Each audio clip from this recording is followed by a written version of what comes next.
세월호 특별법이 여야 간의 어떤 합의를 보고 정리가 되면서 정기국회가 시작이 됐는데, 정기국회 진행 중인 상황에서 개헌 문제가 불거지면서 상당히 그 여당 내부도 조금 혼란스럽고, 야당은 야당대로 이제 지금 조강특위가 가동이 되면서 조금 다시 수면하에 그거 했던 격파 갈등이, 잠복했던 격파 갈등이 다시 조강특위를 계기로 터져나올까 이런 그 상황입니다. 우선 이 부분 이야기가 제일 지금 핫할 것 같아서 이 부분 이야기부터 하고 현안들을 좀 짚어봤으면 합니다. 전번에 김무성 그 새누리당 대표가 중국을 가서 개헌 문제를 정면으로 제기를 하면서 이후에 뭐 청와대에서 반박이 나오고 또 이제 본인은 한 발 뒤로 빼고 하면서 복잡한 양상으로 하고 있는데, 어제 김태호 차구가 사퇴하는 새로운 상황이 또 벌어졌습니다. 이후에 이 상황이 어떻게 갈지 그 부분부터 좀 이야기를 해보고 다음 이야기로 넘어갔으면 좋겠습니다. 일단 사실 논리적으로 이해는 좀 안 돼요. 그리고 저거 의원이 갑자기 이제 사퇴했다고 나서 뭐 사실 뭐 경제 법안들 처리가 뭐 안 된 게 뭐 어제 오늘 일이 아니고, 그리고 막 이제 국회에서 이제 본격적으로 논의에 이제 들어가는 그런 이제 시점이어서 사실은 뭐 더 이제 뭐 지원이 뭐 특별히 되는 것도 아니고, 그거는 그런데, 그리고 이제 뭐 귀국하자마자 좀 갑작스럽게 이제 그 얘기를 꺼낸 게, 저는 아무래도 일단 뭐 외형적으로 먼저 박 대통령한테 이제 힘을 실어주는 뭐 청와대하고 김무성 갈등 속에서 그런 게 되는데, 하나는 아무래도 이제 좀 박심을 이제 좀 등에 업겠다는 좀 우호적인 어떤 그런 관계를 의식한 그런 거로 보고, 그건 앞으로 이제 행보하고 좀 관련이 되는 문제일 것 같고요. 박심을 이제 얻으면서 이제 행보를 해나가겠다는 부분인 것 같고, 그리고 기본적으로는 김태호 의원의 이제 좀 승부수라고 이제 좀 생각이 들어요. 역시 이제 좀 차기를 이제 다시 한번 좀 이제 도전을 본격적으로 해보겠다 하는, 그래서 차제에 좀 김무성이라는 대표급을 한번 이제 좀 흔들어 놓는, 그래서 새누리 여권 내에 어떤 그 팔을 흔드는 어떤 중심인물로서 좀 자리매김을 좀 해보겠다 하는, 더군다나 지금 뭐 청와대하고 김무성 대표가 각을 대립이 되어 있는 이런 상황에서는 어떤 좀 상당히 좀 절묘한 아마 그런 이제 승부수가 될 수 있다. 명분 면에서나 실리 면에서나 아마 그런 판단을 한 뭐 그런 선택 아닌가 생각이 들어요. 그래서 사실 뭐 논리적으로 어떤 게처럼 좀 이렇게 참 이렇게 뭐 매끄럽게 이게 설명이 안 되고 납득이 좀 안 되는 대목들이 여러 개 있는데, 좀 무리한 어떤 그런 주장이라는 측면은 있는데, 근데 뭐 개인적인 어떤 좀 정치적인 승부수 아니었나 봐요. 제가 볼 때는 뭐 그 행설 수술이죠. 앞뒤가 안 맞고요. 어쨌든 그 이야기 중에서 알짜는 최고위원직을 사퇴했다라는 거고, 그 다음에 대통령 염장을 지른다고 하면서 뭐 여러 가지 이야기를 많이 했는데요. 나머지는 뭐 전부 나중을 위해서 그냥 풀어놓은 그냥 전략적인 말이라고 보고, 그 사퇴했다라는 거고, 그 다음에 사퇴하면서 뭐 경제에 운운하면서 대통령 염장을 지른다, 개헌을 가지고 이러면서 이제 자신의 정치적 그 계파를 바꾼 거죠. 저 사람이 과거에는 경남지사를 할 때는 친박으로 분류되다가 지사를 중간에 갑자기 그만두고, 그 다음에 친위로 또 가서 총리 지명까지 받았지 않습니까? 그리고 총리 낙마하고 또 보궐선거 나서서 국회로 들어오고, 그러면서 이번에 이제 이 최고위원 선거에서는 김무성 대표하고 사실상 러닝메이트로 뛰었죠. 그리고 진위로서 확실하게 자기 매김을 했고, 또 본인 스스로가 개헌이 최고의 정치 개혁이다라고 지금까지 뭐 누누이 이야기해왔는데, 어제 행보는 굉장히 돌연하고 의외인 행보를 했고, 또 말도 상당히 횡설수설 뜬금없이 했다라고 생각합니다. 그런데 어제 행보의 좌우한 핵심은 뭐냐? 본인 김무성에서 발을 빼서 청와대에 힘을 실어준다라는 행태로 분석할 수밖에 없는 거고, 그냥 말로 한다면 뭐 사퇴 안 하고 말로도 얼마든지 할 수 있었던 일인데, 굳이 최고위원대가 2달 만에 사퇴한다는 건 굉장히 부자연스럽다고 봅니다.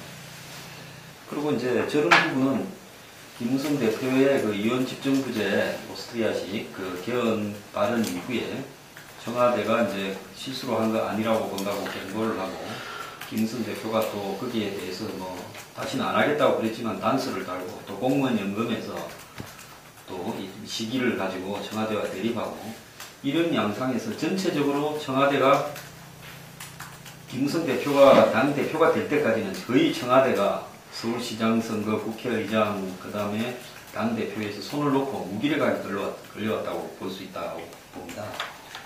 그런 양상에서 친이나 새누리당의 비박은 이제 청와대는 사실상 끝이 났다, 우리가 밀면 한정없이 밀릴 것이다 라는 자신감에서 이번에 상당히 오버돼 가지고 국회의원이 뭐 절반 이상이 찬성하고 231명이 개헌에 동의한다 이러니까 중국에 가서 오스트리아식 이원 집정부제 발언이 나왔는데, 그 이후에 청와대의 반격이 상당히 거세게 나오니까 지금 개헌을 주장하거나 친이 비박이 좀 당황하고 힘이 좀 기우는 상황에서 결정적으로 김무성 체제를 빠치는 마침돌을 하나 빼버린 거다, 저는 그렇게 보고요. 앞으로 새누리당 지도부가 이 일을 계기로 굉장히 불안한 상황이 되어버렸다. 향후에 친박 최고위원들이 계속 주리에서 만약에 사퇴하는 사태가 벌어진다면 김무성 체제가 붕괴될 수도 있다.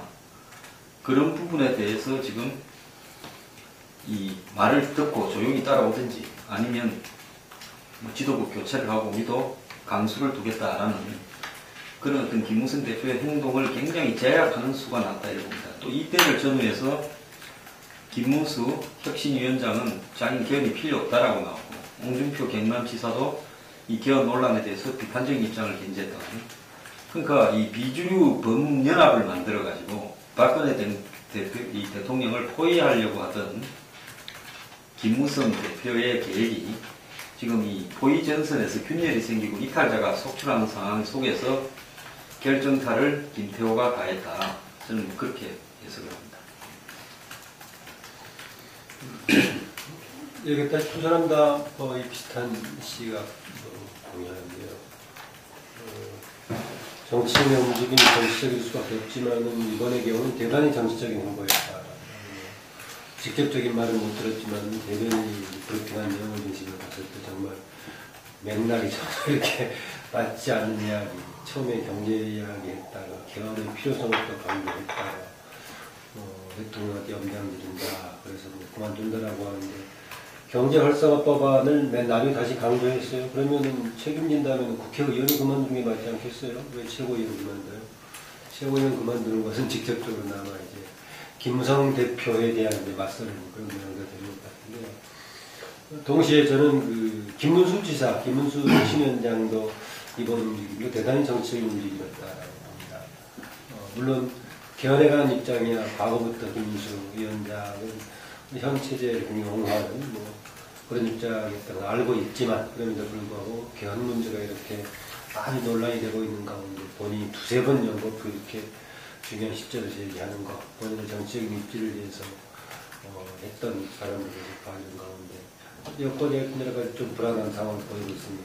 그런데 저는 이게 김무성이 주도하는 그런 분위기에 약간의 제동이 걸린 것은 맞지만 지도부 자체가 교체되거나 그건 좀 쉽지 않을 것이다라고 봅니다. 아까 예를 들었던 홍준표 체제가 완전히 붕괴되면서 비대위 체제로 갔던 그런 상황을 다가 그때는 국민적인 신뢰가 상실됐던 상황에서 완전 유승민 최고위원 등이 던지고 가운데 홍준표 대표가 던졌죠. 그래서 이번의 경우에는 당 내부에서의 부분적인 권력투쟁 관계, 또 청와대에도 권력투쟁 관계 속에서 나오는 이 문제가 지도부 개편까지 갈 것인가 저는 그쪽은 좀 아니라고 짐작을 합니다. 또 지금은 또 김무성 대표가 저는 상당히 이중적인 평가를 받아왔어요. 김무성은 굉장히 뚝심이 붙은 사람이다. 그런데 또 뒷심이 약한 사람이다. 이런 두 가지 서 있고, 그런데 최근에 보면 약간 항상 뒤쪽 뭔가 한번 치고 나갔다가 뒤로 살짝 빼는 그런 양상을 보여줬습니다. 지난번 대표 경선 과정에서도 청와대 문제, 김기춘 실장 문제를 강하게 지적했다가 또 하루 이틀 뒤에는 박근혜 정부의 성공을 위해서 뭘 해야 된다는 걸 얘기했다. 이번에 개헌문제도 역시 그랬는데요.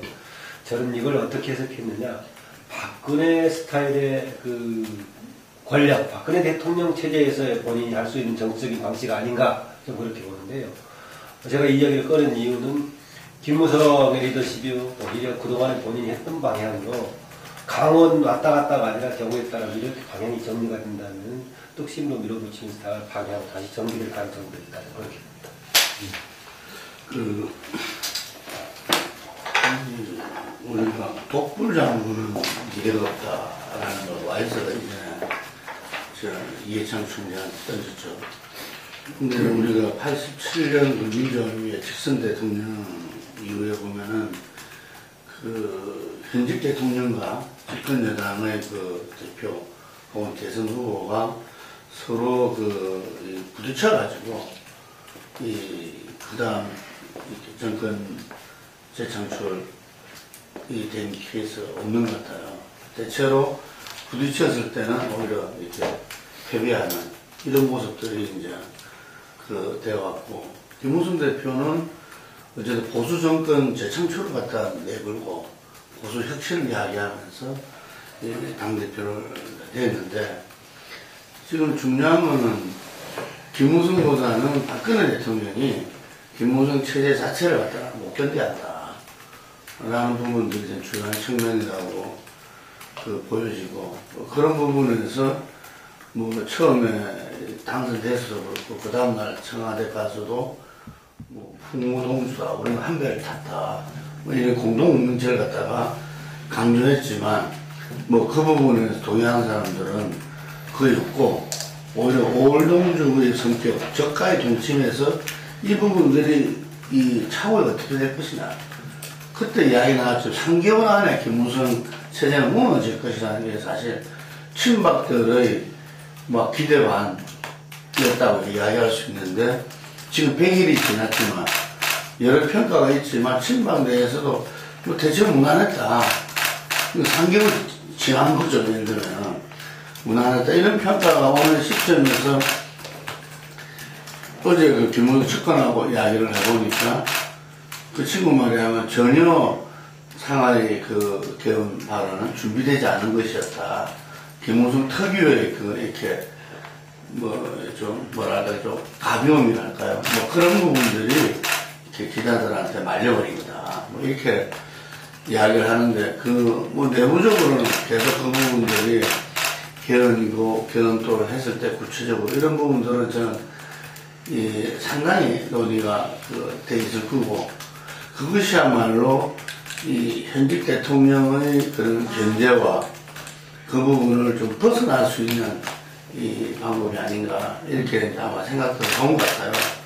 그런 가운데서 어쨌든 이 상하이 그 개헌 발언이 거사라까지도 표현하는데 나와버렸고, 이거는 박근혜 대통령 차원에서는 도저히 이거는 묵과할 수 없다라고 판단되는 것 같아요.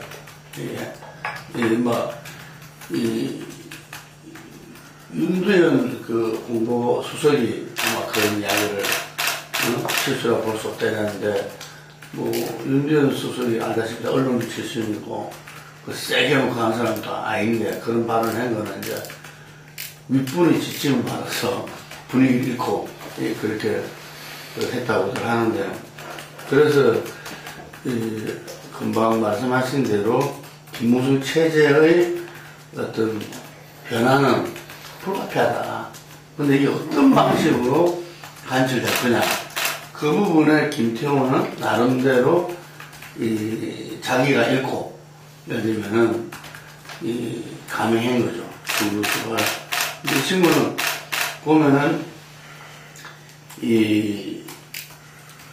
경남도지사를 지냈는데, 그때도 보면은 거창군수 하다가 아무도 김태호가 경남도지사 깡으로 생각을 안 한 시점에서 자기가 과감하게 던져가지고 결국은 그 지사를 했어요. 그런 선구사적인 기질이 다분히 있고, 그리고 이 MB 때 어쨌든 간에 그 총리 내정받고 황태자로서 자기가 한번 했기 때문에 계속 그 부분을 어떻게 회복할 것인가 라는 부분을 늘 생각하는 친구이기 때문에 금방 이 항장소장이 저는 쭉 이렇게 짚은 것이 정확하다 보는데 하여튼 그 속에서 이 판을 읽고 이 자기가 던짐에 의해서 김문중 체제가 흔들릴 수밖에 없고 거기에서 지금 이제 친박은 사람이 없다는 거죠. 친박의 가장 큰 문제는 이게 아킬레스건은 다음 대선 후보가 뭐 뚜렷한 사람이 없다. 그랬을 때 이게 뭐 미리 협의되지는 않겠지만 자기가 한번 던짐에 의해서 그걸 한번 뚫어보겠다 이런 것들이 있는 것 같은데 어쨌든 간에 지금 김무성 체제 그리고 집권 이 세력 내에 청와대와 그 여당 내에서 이 상당히 이제 뭐 겉으로는 조금 평온하게 가더라도 내부적인 권력 검투는 본격적으로 시작됐다 이러고. 예, 저 점은 어떻습니까? 이게 지금 그 발단이 됐던 거는 역시 이제 개헌 문제에 대한 어떤 그런 여당 대표의 언급 이런 거였고 그 전에 이제 또 대통령이 그 지금 시기에 개헌 논란을 벌이는 건 적절치 않다는 일종의 가이드라인이 있었음에도 불구하고 했는데 청와대에서 이렇게 그 개헌 문제에 대한 그 논의 여야가 뭐 이렇게 좀 상당히 적극적인 부분들이 많죠. 근데 이렇게 아주 이 부분에 이야기가 나오는 거에 대해서 이렇게 좀 민감하게 반응하고 또 이걸 견제하려고 하는 그런 거가 좀 지나친 거 아니냐 이런 시각도 있는 것 같아요. 국회에서 개헌 문제를 충분히 논의할 수 있는 것인데 왜 이렇게 그 대통령이 지나치게 저걸 하느냐 그런 시각도 있는 것 같은데 그 점은 어떻게 보세요? 지금 저는요, 이번에 요즘 논의되고 있는 개헌 논의가 한 6, 7년 전부터 나왔던 다른 개헌 논의들하고는 좀 차원이 다르다고 보십니다. 그때는 순수하게 4년 중임을 한번 해보자, 내각제를 해보자라는 그런 어떤 체제 자체에 대한 좀 변화를 도모해서 대통령제의 단임 대통령제의 단점을 보완하자 이런 순수성이 좀 있었다면요. 요즘 논의되고 있는 국회 개헌 추진 모임, 사실은 그 이명박 대통령이 퇴임을 대비해서 이재호 등을 중심으로 정몽준 행사람 등을 중심으로 그걸 만들었던 거 아니에요. 김무성 대표는 그쪽에 또 뒤에서 관여를 하고 있었고요. 그리고 일부분이 야권의 우윤근 씨 원내대표를 비롯한 다수가 또 여기에 가세해가지고 상당한 기간 활동을 해왔다는 겁니다. 그리고 그 과정에서 서로 간의 의견 개진도 물밑에서 상당히 많이 해왔다, 여야가 같이.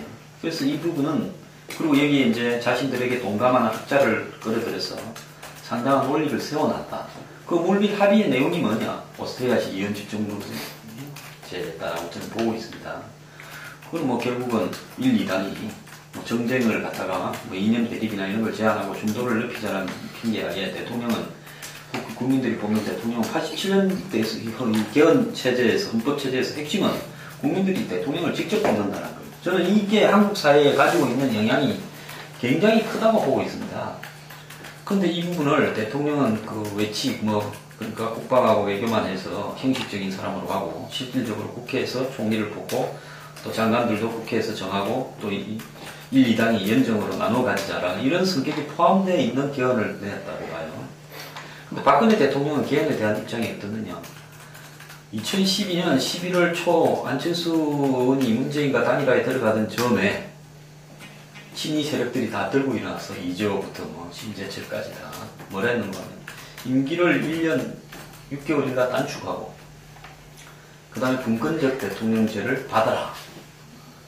대선 막판에 자기 진영에서 들고 일어나가 굉장히 압박을 했거든요. 듣기에 따라서는 이걸 안 받으면 당신을 도와줄 수 없다라고 거의 마지막에 협박 비슷한 압박을 했습니다. 그러니까 박통은 그냥 4년 중임을 개헌을 고민을 하겠다. 이렇게 그런 압박 때문에 개헌이라는 부분에 대해서 할 수도 있다라는 전제로 4년 중임을 이야기한 거거든요. 본인이 하고 싶어서 그 이야기를 하진 않았다고 봅니다. 이런 부분들 때문에 자신의 대선에서 결정적인 시기에 죄를 부리고 또 박근혜 안 된다라는 논리를 퍼뜨리면서 마지막으로 그 압박을 협박수단으로 사용했다는 데 대해서 박통이 개헌에 대해서 가지고 있는 굉장히 부정적인 시각의 요인이 되었다고 저는 보고 있어요. 근데 이번에 이제 이 국회에서 개헌 추진 모임 숫자를 확대해서 154명이 되고, 이제 10월달 접어들면서. 그 다음에 뭐 CBS가 여론조사를 하니까 231명이 찬성한다고. 그게 발표난 날 대통령이 이제 그만해라, 개헌 논의를. 뭐, 지금 경제 부분이 우선인데 이걸 빨아들이는 블랙홀이다. 이렇게 보통 이야기를 했으면, 지금 과거에 어느 정권은, 문민정부 이후에 어느 정권에서도 대통령이 당 대표에게 이런 이야기를 직접적으로 사실은 들어가게 했을 때, 거기에 대해서 정면으로 반론을 하는 일이 나타난 적은 한 번도 없다고 보고 있습니다. 그런데 중국에 가서 이현 집정부제 개헌을 이야기를 했어요. 그냥 김무성 대표가 개헌의 당위성을 조속히 국감 이후에 해야 된다 이랬더라면 파장이 저는 그냥 좀 불쾌하다라는 정도로 갔을 건데, 오스트리아식 이현 집정부제라고 구체적으로 언급해서 한 부분에 너무 실수도 아니고 작심을 하고 했고, 그 배경에는 김무성 대표의 지나친 자신감이 있었다고 해요. 지금 청와대는 뭔가 국정이 주도할 드라이브나 또 어떤 예를 들어서 이 청와대의 논리에 따르지 않는 여야 의원들을 상대로 칼을 휘두를 능력조차도 없다. 그게 참모가 몇 명이 있겠느냐. 굉장히 나는 과소평가를 했다고 봅니다. 왜냐, 당은 자기에게 쏠려오고 야권과도 깊숙하게 이야기가 되고 국회의원 200명 이상이 찬성을 사실상 받아나는 것 같고, 이러니까 이거 밀면 되지 청와대가 뭐라고 하겠느냐. 뭐라 그러면 또 미안하다 그러고 또 밀고 이렇게 가겠다. 이런 입장에서 상당히 고무된 나머지 제가 봤을 때는 작심을 하고 중국에서 이걸 말을 할 거라고 작정을 하고 갔다고 봅니다. 그래서 오스트리아식 이현 집정부제를 언급했는데, 이게 말을 꺼내는 순간에 시기하고 장소하고 내용이 다 안 좋다라는 걸 이제 나왔죠. 지금 국회의원들이 유사일에 가장 지탄을 받는 직업군이 되었고, 지난번 세월호 위에 5개월 놀고 먹었다라는 부분에 대해서는 국민들의 지탄이 하늘을 찌르는데, 이 와중에 자신들이 대통령을, 형식적인 대통령을 국민이 뽑고 실제로 국가를 끌어갈 사람은 우리가 국회에서 뽑겠다. 또 야당도 없이 여야가 이렇게 해서 끌고 가겠다. 이러니까 이거 야합해가지고 이거냐 야당하고 우리하고 다 해먹자라고 비춰줄 수밖에 없는 것이고, 이런 상황에서 개헌을 국민들이 막연하게 뭘 잘 모를 때는 60, 70% 넣어줘. 개헌의 필요성이. 근데 이런 내용이 나오고 난 뒤에 돌아가는 여론이 이거 완전 도둑놈들 아니냐라고 이렇게 돌아가니까 청와대로 봐서는 이때가 이 개헌 논란을 갖다가 차단하는 절호의 기회다라고 판단을 할 수밖에 없었고, 여론이 결코 나쁘지 않다고 봤습니다. 설사 국회의원 200명이 이상이 되어서 국회에서 발의를 해가 개헌 특위가 돼서 발의를 해가 국회에서 통과시켰더라도 이걸 국민투표에 붙였을 때 오스트리아식 이현 집정부제로 만약에 밀어붙인다면 이 부분에 대해서는 그야말로 국민적 저항이 일어나서 국민투표에서 통과가 안 될 거다라는 나름대로 확신도 있었던 것 같아요. 근데 여기에 이제 야당이 가세에서 이제 제왕적 대통령제를 보여주는 거다, 김무성 파동이 이렇게 이제 가세를 하니까 이제 야당하고 다 내통해서 한다는 증거가 겉으로 드러났다. 청와대는 이렇게 판단을 하고 이참에 이 싹은 확실히 정리하고 가야 되겠다라고 작정을 하고 의도적으로 홍보수석이 이야기를 했다고 봅니다. 그래서 이런 어떤 부분은 이제 한쪽이 완전히 끊길 때까지 여권 내부에서는 지속될 수밖에 없다고 저는 보고 있어요. 여기에 사과를 했다고 해서 진정한 사과를 했다고 보는 것도 아니고, 또 김무성 대표가 흔쾌하게 사과를 한 부분도 아니고, 결국은 대통령과 당 대표 간의 관계 정립에 대해서는 명확하게 해놓고 가겠다라는 청와대의 의지도 나름대로 서 있다. 이런 상황에서 지금 김태호 최고가 그분은 바닥에서 그냥 이 정치를 냄새를 맡는 후각이 발달된 특징을 가지고 여기까지 온 사람 아닙니까? 그러니까 냄새를 맡아보니까 이거 판이 기울고 있다. 내가 여기에서 김무성 대표 밑에 이걸 바치고 가기보다는 그냥 방향을 전환해야 되겠다라고 판단하고 어제 그건 좀 뜬금없는 선언이 나왔다. 저는 그렇게 봅니다. 얘기하신 대로 김무성 대표의 이제 개헌 얘기가 순수해 보이지는 않아요. 기본적으로 자기의 이제 정치적 이해가 되는 문제를 본인이 나서서 얘기하는 것 같은 이제 그런 이제 성격이고, 그러니까 간단히 얘기하면 정확하겠어요. 이제 개헌 오스트리아 이원 집정부제 해서 내가 이제 대통령으로 이제 도전하고, 그리고 이제 야당 쪽에서 이제 또 이제 총리 이걸 이제 하는 연정 이걸 이제 제안을 사실상 이제 하는 이런 게 될 텐데, 그거는 지금 야당 쪽도 사실 지금 차기에 대한 어떤 대안이 이제 뚜렷하지 않다는 거, 그런 걸 감안해서 이렇게 결국은 이제 여야 간에 어떤 좀 일종의 담합을 하자는 그러한 이제 뭐 취지의 얘기로 되기 때문에 뭐 순수해 보이지는 않는데, 근데 이제, 청와대가 저렇게까지 이제 그 격앙된 이제 반응을 보이는 건 뭐, 기본적으로 뭐 박 대통령이 이제 뭐 의사가 그러니까 뭐 이제 수석이 그렇게 얘기를 기자간담회까지 갖고 얘기를 하게 될 텐데, 기본적으로 이제 박 대통령이 이제 그 통치 스타일, 통치만의 문제라고 생각이 돼요. 가장 이제 그런 건 개헌에 대한 호불호 이전에 자신이 얘기한 거에 대해서 여당 대표가 그거를 정반대 얘기를 하는 거를 좌지할 수 없다는, 그리고 이제 그 권력에서 2인자를 허용할 수가 없다는, 그러니까 아버지가 이제 과거에 이제 그랬듯이 그 점은 상당히 아주 유사한 모습이라고 생각이 들거든요. 누가 이제 내 정권 아래서 2인자 행세를 감히 이제 하려고 하느냐, 용인할 수 없다는, 그래서 이제 그런 어떤 강한 뭐 경고 메시지가 나온 거라고 생각이 되는데, 한마디로 얘기하면 이제 김무성 대표는 뭐 이제 눈밖에 완전히 이제 뭐 그런 상태로 판단이 돼요. 뭐 이제는 뭐 그러지 않아도 불편했지만은 이번에 이걸 보니까 이제는 더 이상은 이제 아니다. 완전히 그냥 정리를 한 문제인 것 같고, 그렇게 보면은 앞으로 그 관계는 이제 이 힘의 역학 관계에 따라서 이제 여러 가지 이제 과정이 뒤있지 않겠다 생각이 들어요. 일단은 뭐 지금 뭐 힘이 약하니까 김무성이 그러니까 지금 뭐 청와대가 발끈하니까 이제 고개를 숙이고 바짝 이제 엎드리는데, 근데 일단은 뭐 그렇게 되겠죠. 그렇게 되겠는데, 이제 시간이 지나면서 이제 정권이 이제 후반기로 가고, 그렇다고 해서 이제 뭐 김무성이라는 정치인이 뭐 청와대에서 그랬다고 해가지고 자기의 정치적인 어떤 야심을 또 이렇게 뭐 접을 뭐 그런 정치인은 또 아니고, 이걸 이제 보겠죠. 그러니까 결국은 이제 박통의 어떤 그 힘이 빠질 때, 그때를 기다려서 그때는 이제 자기 어떤 독자적인 문신을 다시 이제 좀 시도하는, 그래서 기본적으로 그 양측 간의 어떤 그 갈등 관계는 뭐 이후에 뭐 이제 본격적으로 다시 부상할 수가 없다. 그렇게 이제 봅니다. 근데 한마디로 얘기해서 이제 근데 여당 대표인데 그래도, 그러니까 그 김무성의 그 개헌론이 순수하지 못했고 또 뭐 어떤 일종의 항명으로 비춰졌다 하더라도, 그래도 여당 대표의 어떤 소신 발언인데 대통령이 그 여당 대표의 그런 발언을 저런 식으로 과연 누르는 것이 온당한 건가? 이건 정말 좀 제왕적인 대통령의 모습. 더군다나 이 개헌 문제 같은 경우는 국회가 할 수 있는 권한이 있는 건데, 그거를 대통령이 저렇게 나서가지고 해라 하지 말라 이러는 것 자체가 이제 온당한 건가? 너무 지금 분위기를 이 제왕적 대통령으로 스스로를 지금 생각하는 거 아닌가? 그 점은 상당히 좀 심각한 문제라고 생각이 돼요. 개헌 내용까지 얘기가 나와버리는데 그렇게 길어질 것 같고, 예를 들면 뭐 지금 바꾸자는 것이 대통령 권력을 국회로 가져가자는 것이냐, 당연히 뭐 내각제 중심은 공권력 가면은 국회 중심으로 가자는 거 아니겠습니까?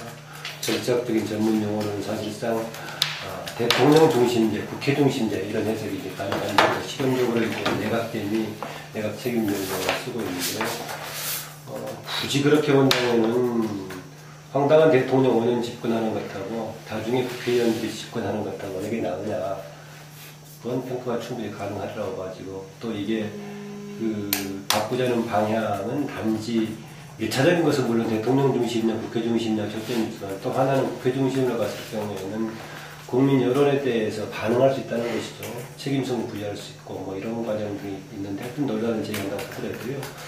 저는 그 박근혜 대통령이 개헌에 관한 입장, 후보 때하고 지금하고 관련해서 보자면요, 저는 후보 때도 그 이전에 박근혜 대통령은 별로 개헌에 대한 의지가 없었던 사람이죠. 알다시피 굳이 한다면은 대통령 뭐 사는 중임제 정도로 같이 얘기했던 정도인데, 그런데 후보 때는 왜 나왔느냐라고 보자면은 단임제 문제 때문에 나왔던 것이 아니라 제왕적 대통령제 논란이 제기되면서 여러 가지 그 정치적 방향의 하나로 나왔던 거죠. 그러니까 당연히 다른 후보분들 안철수나 문재인 쪽은 제왕적 대통령제 나오니까 분권형이 이제 갈 수밖에 없었던 것이고, 박근혜 대통령 그 점에서는 이 부분은 진단, 그 문제의식하고 다른 현행 중임제 문제는 이번에 그 김무성 의원 얘기했다시피 똑똑한 괜찮은 유능한 대통령이 한 번 하기엔 너무 짧고, 무능한 대통령이 오면 너무 길다는 그런 논리에서 이제 뭔가 조금 바꾸자는 그런 취지였고, 제왕적 대통령이라는 쪽은 되게 대응이 분권형으로 갔는데, 박근혜 대통령은 그때 어딘가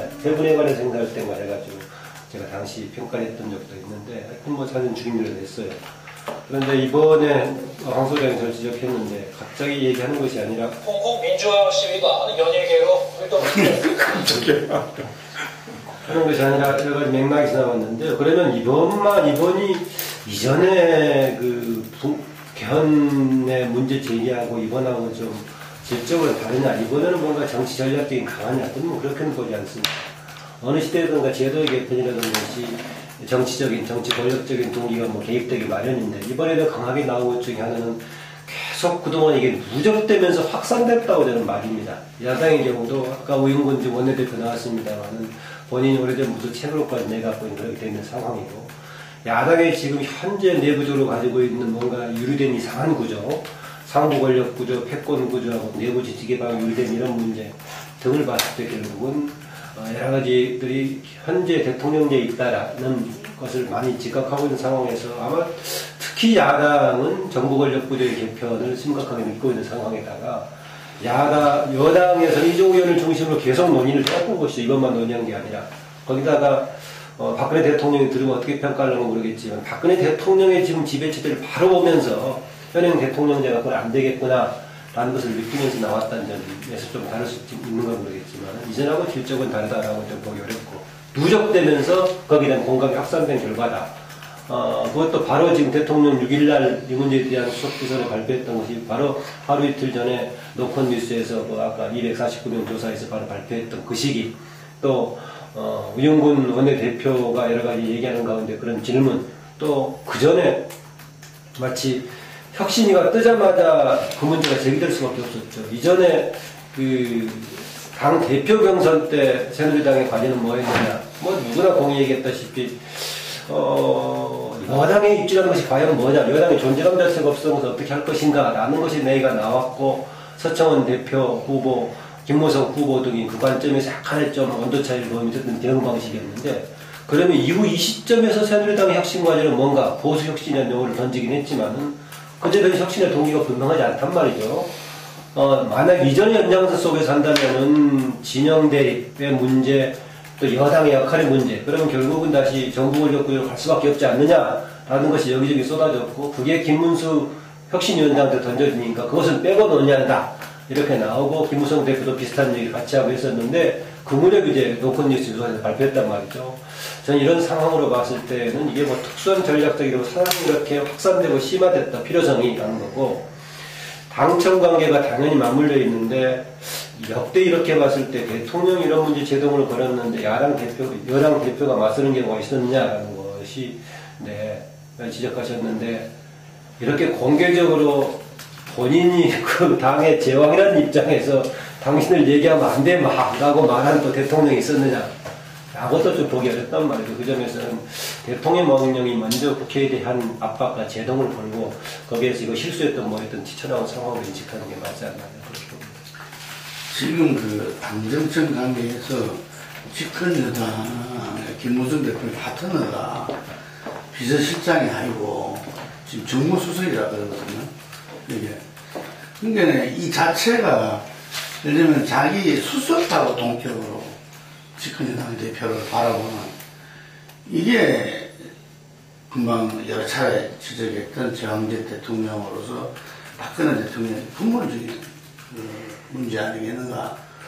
그래서 그때 지금 김무성 대표는 우리가 차기를 바라보는 정치인, 대선 후보급의 그 정치인으로 봤을 때는, 왜냐면 와에서는 이해창을 총재를 갖다가 어쨌든 싫어도 그 새가 몰리면서 결국은 후보가 이렇게 될 수밖에 없었고, 뭐 그런 점이 있었잖아요. 이게 뭐 DJ 일정 공신이 뭐 와이스다 이런 말도 있지만, 그런데 지금 현재 지금 집권 2년차에 이런 일이 벌어진 것은 아까 뭐 이 현직 대통령이 맞서서 집권 여당 대표 이런 적은 없었던 것 같아 뭐 이런 이야기를 했는데, 딴 게 아니라 바로 지난 우리가 지방선거 서울시장 경선, 그리고 그 국회의장 경선, 전당대회에서 이 지도부 선출에서 드러났듯이 지금 새누리당에서는 친박이 무너진 거죠. 이걸 갖다가 다 알고 있다는 이야기지. 거의 서청원 대표도 누가 보더라도 그거는 박시미 씨 어떤 서청원 대표가 아주 비참하게 참패해버렸다는 얘기해서 그 다음 이것을 어떻게 풀어나가야 될지. 예를 들면은 지금 2016년 총선을 생각하면은 아마 친박들은 잘못이 않을 거는 거죠. 18대 총선 때 겪었던 그 부분들이 다시 재현될 수 있다라는 그런 두려움과 예를 들면. 그래서 제가 볼 때는 이 새누리당이 이 김무성 체제가 이 보수 혁신 특위를 구성하고 이 조직 강화 특위로서 지금 이제 이 당을 갖다가 이렇게 새롭게 해나가는 것을 보냐면 다른 측면에서는 현재 이 집권이 있는 차에 당을 새롭게 하는 건 대체로 그 집권 여당의 이 대통령이 예를 들면 당을 새롭게 개편하고 어쩌고 하는데 지금 여당 대표가 이 당이 문제가 있다. 이게 해서 지금 보수혁신 특위를 구성하고 이런 부분들은 비례로 구성하고 총선 대선 승리를 이끌었던 대통령 입장에서 뭐 하는 거냐 이게.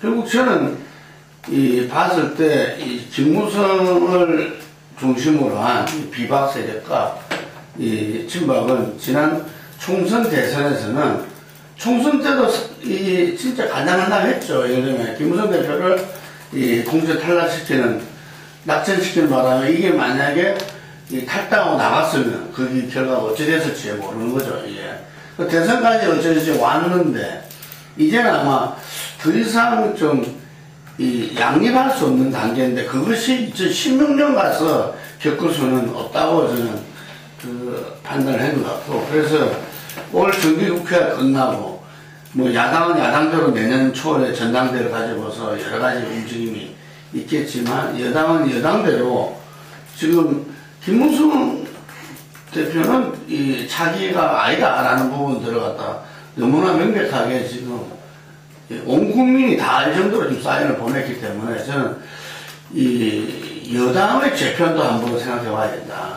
이게 그냥 지난번에 홍준표 대표 체제가 무너지고 뭐 새로운 전당들을 비리로 가고 뭐 이런 정도의 차원이 아니다. 이거는 예를 들면 지금까지 겨우겨우 왔던 예를 들면 새누리당 내의 어떤 그런 문제가 임기 3년차를 맞이했을 때는 여당의 재편으로까지 갈 정도로 서로의 골은 지금 아주 깊다. 이게. 그래서 같이 그것을 앉아서 중년이 예를 들면은 자기를 또 지금 힘이 있을 때 세게 나가는 거고 이게서 이쪽도 마찬가지로 역으로 그게 되기 때문에 마치 야당도 조금 이렇게 헤매고 있고 이러니까 저는 이 부분들이 어떤 측면에서는 좀 다당제의 어떤 출현, 그러니까 이런 이해관계가 여야 간에 중진 정치인 간에 전부 일치하는 거예요. 지금 그 개헌의 어떤. 그런데 국민들은 아직까지도 개헌을 하더라도 대통령제. 근데 이제 요걸 어떻게 이 민심을 갖다 변화시켜내냐도 하나의 중요한 문제가 될 건데 하여간에 지금 집권 세력 내부에서는 이제 치열한 어떤 전투가 지금 앞으로 벌어진다고 봐야죠. 지금 얘기한 진짜 권력 투쟁이 아마도 집권 후반기 기간 중에 이제 있지 않겠는가 이제 예상이 이제 돼요. 그러니까 지금 얘기한 것처럼 일단 박통원, 김무성은 차기 안 된다. 사인을 지금 이제 다 이제 내놓은 거고. 근데 김무성이 그렇다고 해서 그 꿈을 접을 리는 이제 없는 거고.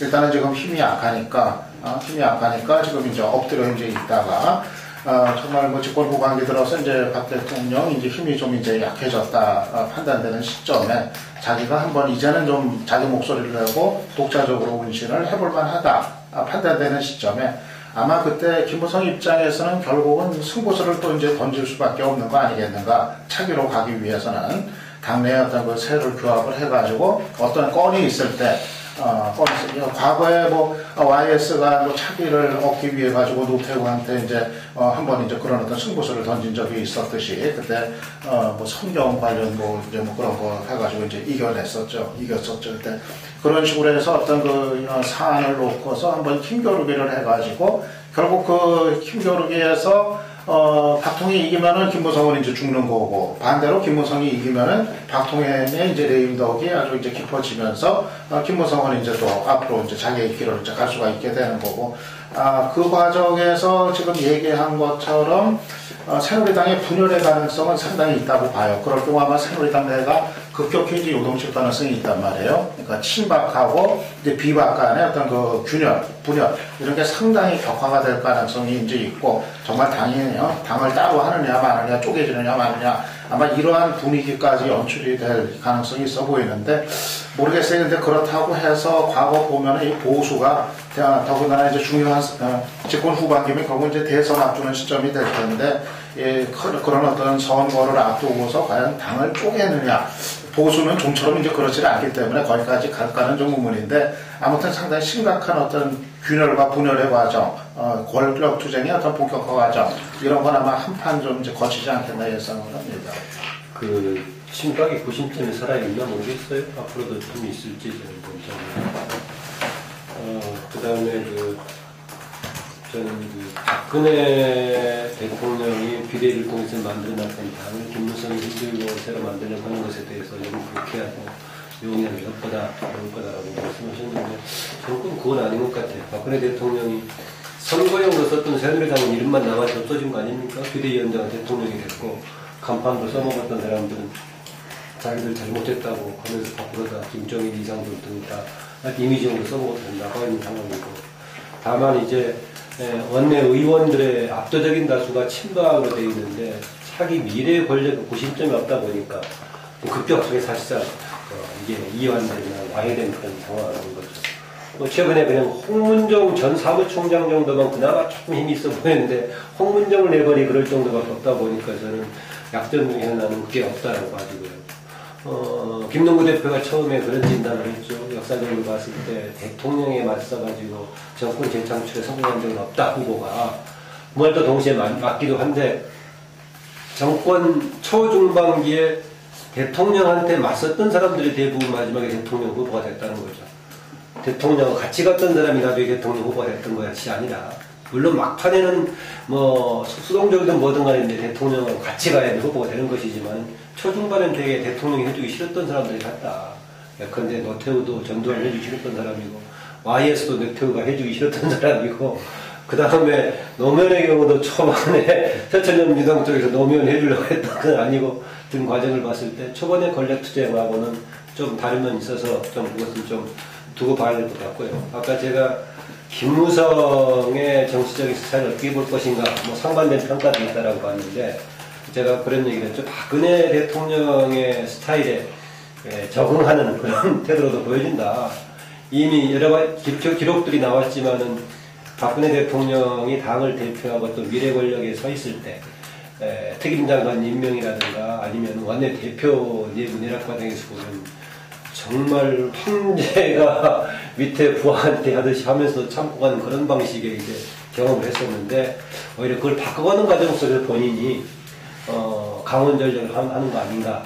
그래서 일정한 시기가 지나면 저는 김무성도 맞서는 쪽으로 갈 거다라고 봐집니다. 다만 이제 저는 이게 개헌 논란 나오자마자 전문가들이 전부 나와서 권력 투쟁의 차원에서 진단하고 있는데요. 저는 김무성의 대권까지 갈 사람인가, 또 행보가 거기에 포커스가 맞춰져 있는가, 저는 그렇게만 보질 않습니다. 참 간단히 보면요, 박근혜 대통령의 당초 통치할 때 보면 판단이나 결정이 느리고요, 우유부단한 측면도 있고 인사나 이런 부분에 실패하는 부분도 있고 이러기 때문에 거의 장점이 부각되지 않는데, 어떤 특정 사안을 두고 부딪힐 때 저 사람의 장점이 두드러졌다고 봅니다. 그래서 대통령이 되기 전에 이명박 대통령이나 어떤 정치적인 고비에서 부딪힐 때는 발열력이 굉장히 크게 나타납니다. 오히려 대통령이 되고 난 다음에 특징이 없어져 버린 그런 상황에서 지금 이제 이런 사태가 벌어지고 있는데, 제가 볼 때는 지금 현존 정치인 중에서 단기적인 승부수와 또 파괴력, 근성은 가장 뛰어나다고 보고 있어요. 그래서 제가 봤을 때 지금 이 여건 비박이 싸움을 거는 시점과 장소나 내용이 굉장히 잘못됐고, 이 부분에서는 이미 저는 승부가 났다고 보고 있습니다. 한국의 대통령이 정치적으로 힘을 가지려고 한다면, 솔직히 말하면 하늘을 우러러서 두렵지 않은 그런 국회의원이라 그러면 별 문제가 안 되겠지만, 대부분이 그렇지 않은 상황 속에서 가질 수 있는 힘은 엄청나다고 봐요. 그런 상황에서 지금 현재 새누리당 의원들은 어제 이후로, 김태호 최고의 사태 이후로 집에 가서 여러 가지 생각을 하더라고 합니다. 그런데 낮에는 나가다가 밤에는 2로 넘어갔는데 내가 그동안에 어떻게 살아가는가라는 고민들이 다 해볼 거예요. 이런 상황을 갖다가 난 시그널을 준 게 제일 크다고 보고 있습니다. 그리고 일단 청와대가 굳이 안 해도 될 실수라고 생각 안 한다고 하고 공개 경고를 하고 나선 것은 이미 여기서 승부를 걸겠다고 하는 선전포고를 먼저 했다고 저는 봐요. 그렇기 때문에 이 상황에서는 저는 싸움은 안 되고 이미 끝났다고 봅니다. 다만 언제 어떻게 정리되느냐라는 수순만 남은 거고요. 박근혜 대통령 입장에서는 총선을 앞두고 김무성 대표가 공천권을 행사하고 친박은 다 드러내지고 본인은 마지막에 식물인간이 되고 결국은 개헌으로 가는 이런 형태를 절대로 용납은 하지 않겠죠. 반기문이 최근에 등장한 그 여론조사에서 39.1%로 등장한 시점도 저는 뭐 우연의 일치라고는 보지는 않습니다. 그래서 다양한 포석, 즉 친박의 차기 주자에 관한 문제, 또 분열되고 있는 여권의 국회의원들을 향한 경고, 그리고 이 김무성 대표는 여기서 꺾고 가고 이 체제도 흔들 수 있다라는 경고, 이런 것들이 복합적으로 포함되어 있다고. 예, 새누리당 중심으로 해서 이야기들을 많이 했는데, 결국은 지금 집권 2년차 하반기에서 내년 이제 집권 3년차로 넘어가는데, 이 문제는 내년이 선거가 없고, 이제 집권 3년차에 그 대통령이 그 국가적 어떤 아젠다랄까요? 과제의 어떤 중심을 어디에 놓느냐, 인가하고 관련이 있다고 보고, 또 이 여야 각 정치 세력들이나 차기를 보는 사람들은 그만큼 또 이제 그 행보가 좀 꼬아질 수밖에 없는 그런 상황이기도 한 것 같습니다. 새정치연합은 최근에는 조금 어떻게 보면 문희상 비대위 체제에서 조금 이제 이전에 보이던 남매상은 조금 그 잠복한 거 아닌가 이렇게 봐지고, 현재 이제 조광특위가 진행되고, 한편으로는 이 내년 전대를 앞두고 이제 그 전대 주자들의 또 발걸음이 좀 바빠지는 그런 상황이 아닌가 보는데, 새정치연합 상황 조금 짚고 그 다음 이야기로 넘어갔으면 합니다. 새정치연합은 뭐 지금 문희상 비대위 출범이고 뭐 안 하는 것도 없고 하는 것도 없고 뭐 그런 상태 아닌가 이제 생각이 이제 들어요.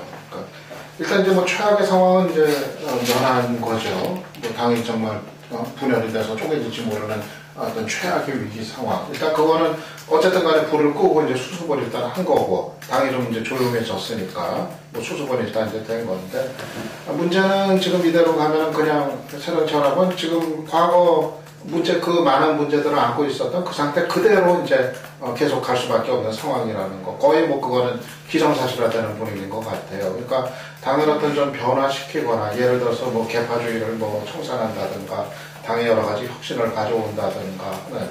뭐 이런 문제 같은 경우는 사실 뭐 엄두도 지금 내지 못하고, 뭐 논의 자체가 되지 않았던 거고, 그러니까 지금의 어떤 새정치연합이 내부적으로 이렇게 조용한 상태는 그만큼 아무런 변화의 시도가 없기 때문에 나오는 이제 조용함이라는 거, 뭐 그걸 그대로 드러낸다고 생각이 되거든요.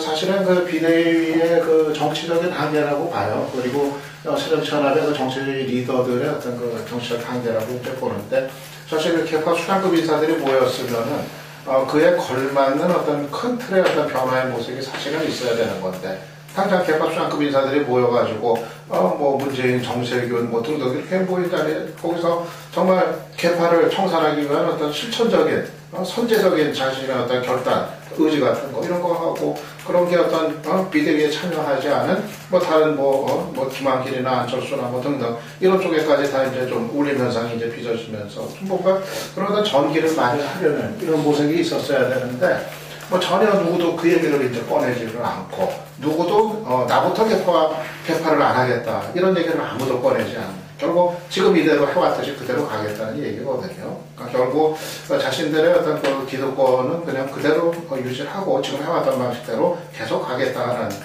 지금의 비대위의 어떤 그 주요 멤버들의 의사도 이제 그런 거로 파악이 되고 그렇게 보면은 결국 새정치연합은 지금 그동안 안고 있었던 문제들을 그대로 안고서 계속 이제 가는 결국 이제 내년 새 당권을 잡는 사람한테 그게 이제 그 과제가 그대로 이제 넘어가는데 지금까지 와서 누가 당권을 잡든지 간에 또 달라질 것은 없다는 그래서 상당히 좀 그 상태에서 새정치연합의 어떤 앞길은 대단히 좀 비관적이지 않겠는가 2016년 이제 총선 다가오는데 지금 이렇게 추락한 지지율이 과연 회복이 가능할 것인가 그러면은 새 당권을 잡는 사람은 그 변화의 어떤 계기를 만들어낼 수 있을 것인가 여러 가지는 상당히 좀 그런 상태로 이제 내려놓고 그냥 결국 들어가는 거 아닌가 싶네요.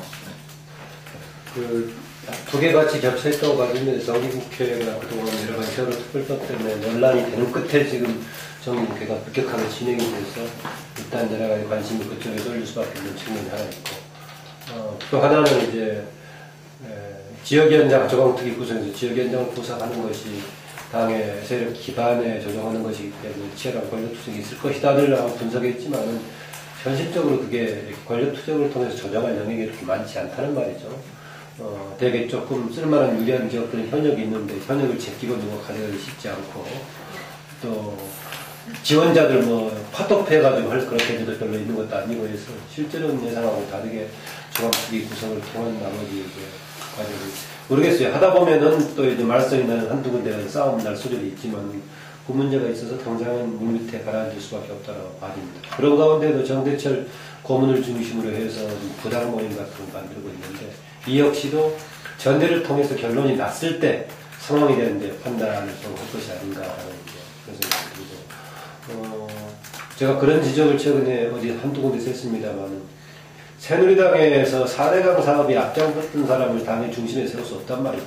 그런데 지금 새정치연합은 과거에 실패했던 사람들을 전면에 내세우면서 성공했다는 우기는 그런 케이스가 계속 있어 왔는데 과연 이번에 그걸 극복할 것인가 과제라고 봐집니다. 국민들의 다수는 실패했다는 사람들이 당의 중심에서 이겼다고 주도하는 거. 그래서 제가 그걸 비교하기를 새누리당에서 과연 4대강 사업에 앞장섰던 사람은 성공한 사례라고 들고 나오겠는가 그런 얘기인데 그런 사례가 만약에 반복된다면은 전대 이후에 거기도 역시 아까 혹시 여당의 뭐 분열까지 얘기했었는데 야당의 분열은 저는 가는 길이 좀 아닌가 가는 길로 가는 게 아닌가라고 봐요. 저는 그 야당의 내부에 지금 이 개헌 문제에 대해서 문희상, 문재인, 뭐 박지원, 우영돈 이런 사람들이 지금 이야기하는 부분이에요. 야당으로서는 지금 조강특위나 또 내년 이걸 전대 룰을 만드는 과정에서 여러 가지 내분이 생길 가능성이 굉장히 크다고 보고 있습니다. 특히 진노의 고유한 특성상 주도권을 안 뺏기고 확보해 갈 거고 조강특위에서 자기 쪽 사람들을 최대한 많이 넣으려고 할 거라고요. 당장 뭐 이 조강특위 위원회에 들어가 있는 비례대표 두 사람이 본인들이 또 지역을 신청했다라는 이런 어떤 문제도 지금 오고 있지 않습니까? 근데 이런 양상에서 그 야당이 이 개헌 논란에 대해서 비판으로 가는 것은 여권의 내분을 부추기는 효과도 있고 또 야당 내부의 분열을 약화시키는 부분도 있어요. 지금 내년에 이 개헌 논란에서 비주류나 그 야당의 중도 몽건파 이런 사람들이 불만을 품고 조강특위나 전대 룰에 만약 이탈을 하려고 이렇게 하더라도 지금 혹시라도 개헌이 되어가는 국면이 있다 이렇게 봤을 때는 정치적으로 예를 들어서 뭐 나쁜 강오리알이 될 수 있는 이런 위화가 될 수 있는 부분이 있다라는 그런 내부 단속용도 있다고 봅니다. 그래서 어쨌든 뭐 이 친노 중심으로 조강특위 구성과 전대 룰을 만드는 데는 성공할 것 같은데요.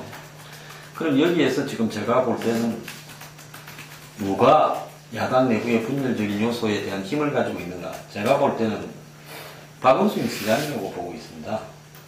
박 시장이 현재로 봐서, 전번에 이제 이 문재인 의원이 온 오프라인 네트워크 정당을 만든다 이렇게 주장을 했잖아요. 그래서 당원뿐만 아니라 이 온라인으로 가입한 사람들에게도 이 투표권을 줘야 된다라고 이야기를 하니까 박원순 시장이 아예 완전 오픈 프라이머리라고 하는 수준으로 한 발 더 나갔죠. 그 부분이 굉장히 의아스러웠는데요. 그럼 박원순 시장이 중도 홍건층까지 포함해서 문재인 의원보다는 자기가, 그러니까 이 친노라든지 당 외곽에 있는 강경 지지자들한테는 문재인 의원이 높지만 완전히 개방했을 때는 자기가 더 높을 수 있다라고 이렇게 본 거라고 봅니다. 그래서 현재로서는 문재인 의원이 당 대표가 되어서 공천까지 치를 가능성은 크고요. 문재인 의원이 당 대표가 되지 못한다면 제가 볼 때 대권에서 멀어질 거라고 보고 있습니다. 그렇기 때문에 반드시 당 대표를 놓을 것이고, 또 당 대표가 되어서 끌고 간다고 하면 1년 정도는, 그래서 공천까지 성공한다면 박원순 시장으로서는 대권에서 조금 더 멀어질 것입니다. 이번에 그 국감에서 보면 오히려 새정치연합 국회의원들이 박 시장을 공격하는 일도 나타났다고 합니다. 출마할 거냐고 묻기도 하고. 그런 입장에서 봤을 때는 박 시장이 자신에게 이 대선의 기회를 갖다가 원천적으로 봉쇄하고 논다고 봤을 때 지금 새정치연합 내부에 온건 중도 의원들과 더불어서 정치적 세판짜기에 나설 가능성이 있다. 왜냐하면 1년 이상이 남아있기 때문에 뭐 분열됐다 하더라도 두 당이 서로 견주어서 호남이 어느 선택을 하느냐에 따라가지고 또 총선을 앞두고 다시 합당하면 되니까요. 그거는 이제 헤게모니 장악을 위한 거지 뭐 근본적인 분열이라고 보는 야권 지지자들은 거의 없을 거라고 보거든요. 그렇기 때문에 박원순 시장의 선택이나 향후 지지율이 굉장히 중요하고, 그 다음에 이제 안철수 의원이 뭐 거의 정치인으로서 지금 대권 주자로서 힘이 거의 빠졌는데, 저 사람이 박원순 시장 측에 가세를 한다 그러면 제가 봤을 때는 시너지 효과를 내는 효과는 충분하다고 보고 있거든요. 그래서 박원순 안철수 연합과 중도파 의원들의 결합이 이제 가능할 것인가가 야권에서의 저는 이 중요한 흐름이라고 보고요. 이제 여야 구분 없이 새누리당의 분열, 이제 지금 기회를 불러서 한 분열과 야권의 분열을 통해서 세 판이 여야 구분 없이 짜야 된다. 저는 그건 어려울 거라고 보고요. 뭐 여권은 박근혜 대통령이 어떤 식으로든지 단수 배틀을 갈 거라고 보고 있기 때문에 야권 내부에서의 문제는 박원순, 안철수와 비주류가 결합이 될 수 있느냐, 여기에 관건에 달려있다고 합니다. 지금 현재 새정치민주연합의 비대위 이 구성은 지난 2012년도, 11년도 말부터 해서 통합은 통합민주당을 실질적으로 만들었고 이끌었던 그 사람들이 이제 뭐 이른바 구인회 민주통합당이 했던 분들이 이제 이렇게 전면에 다 나선 거죠. 예.